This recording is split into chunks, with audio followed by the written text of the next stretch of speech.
نر و ماده توقی 7 رنگ.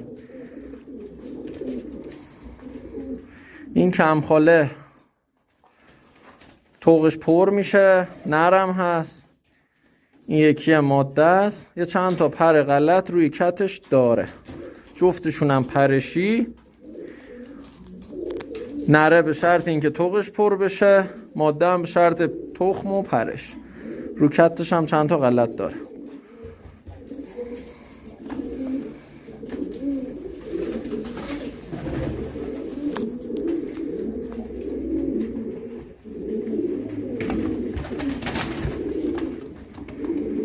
جفتم پرشی است.